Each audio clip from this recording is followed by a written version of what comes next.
The investigation arose from a data breach notification launched by the Consumer Council with us in September last year, reporting that its servers had been attacked by ransomware.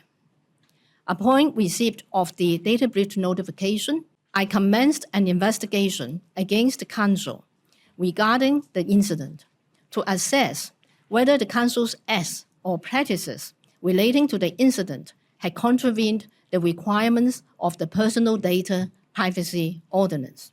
During the investigation, I conducted 5 rounds of inquiries regarding the security measures adopted by the Council at the time of the incident.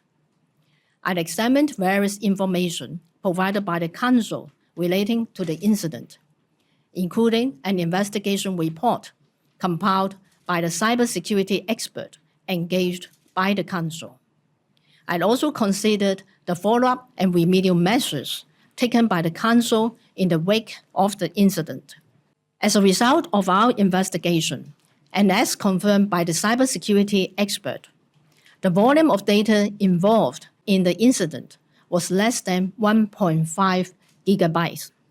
And this figure included traffic data generated by the hackers' activities, including, for example, network scanning. The incident resulted in unauthorized access to 4 files of the Consumer Council, which contained the personal data of more than 450 individuals, including complainants, personnel of information technology service vendors, and the current and former staff members of the Council at the time. I've set out details of the data subjects affected and also the personal data affected on this slide.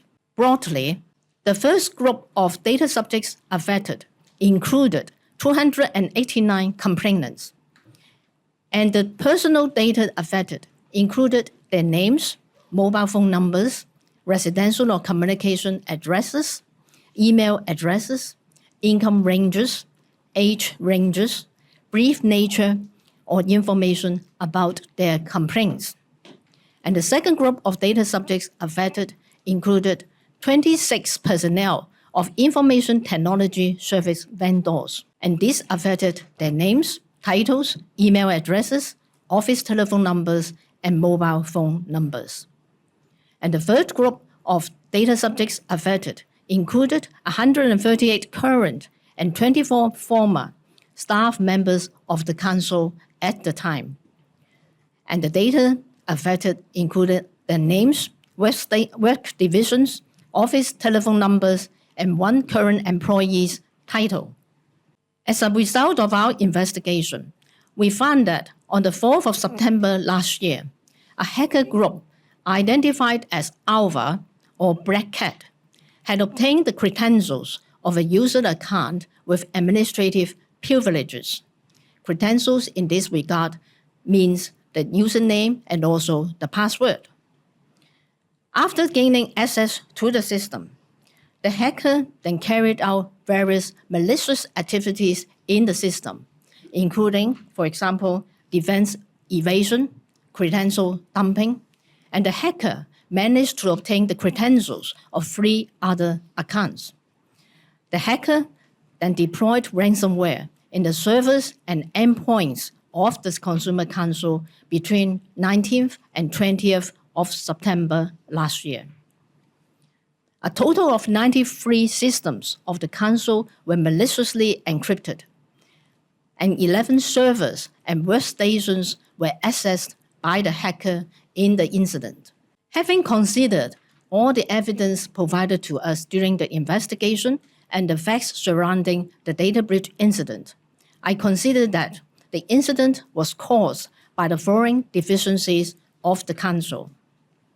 First of all, failure to enable multi-factor authentication for remote access to data, thereby allowing the hacker to gain access to the Council's network through the compromised account credentials, conduct ransomware attack, and access the personal data held by the Council without any authority or authorization. Secondly, failure to properly configure the cybersecurity solutions adopted to detect and block cybersecurity threats, resulting in the failure of the cybersecurity solutions to send email alerts to the Council when cybersecurity threats were detected.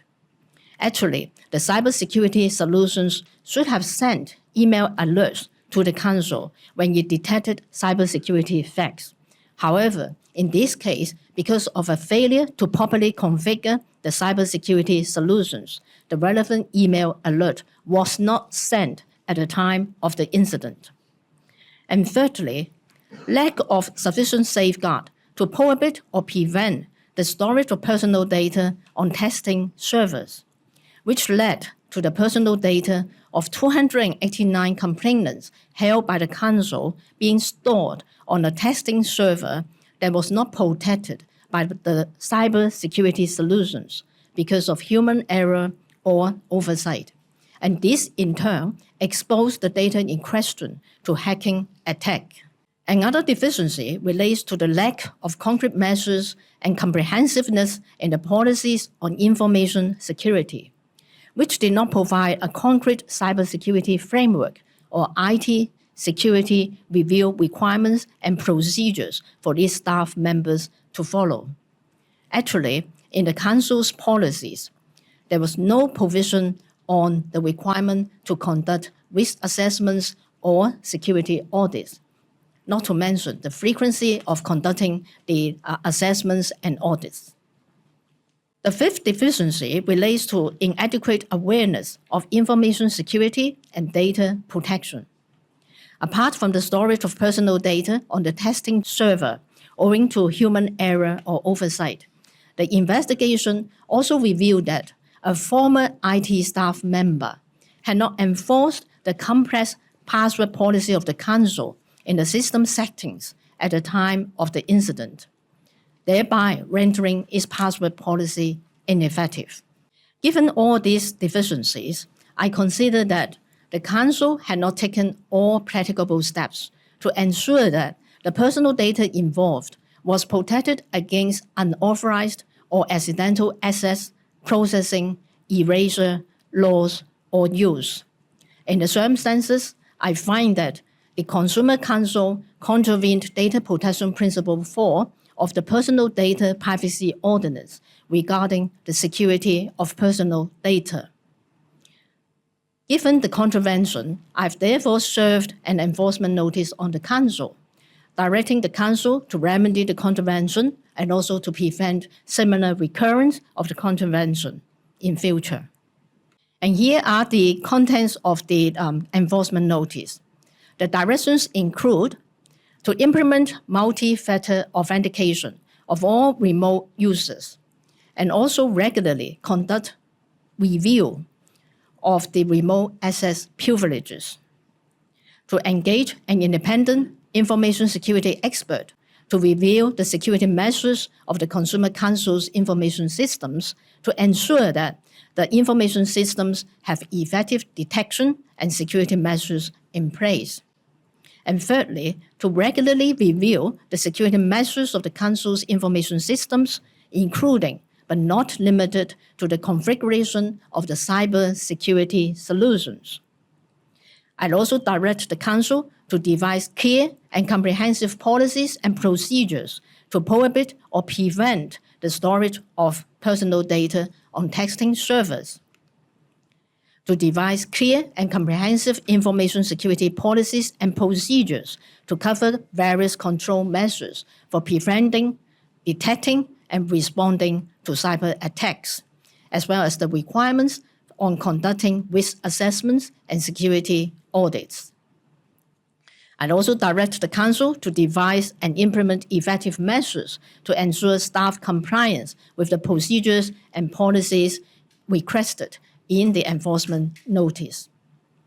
Last but not least, I'd also directed the Council to strengthen training on data security and data protection for all staff members at least once a year.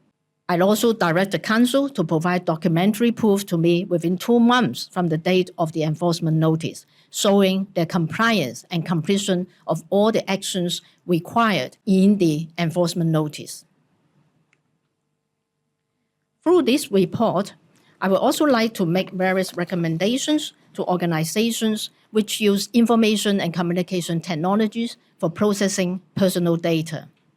And the recommendations include to adopt multi-factor authentication for remote access to information systems to minimize the risk of cyber attacks, to establish a robust cybersecurity framework, allocate sufficient resources, and formulate effective strategies and measures to prevent, detect, and respond to cyber attacks, conduct regular risk assessments and security audits of information systems, to establish a corporate culture that values data security, and to devise effective training plans to enhance staff awareness and competence in data security and personal data protection.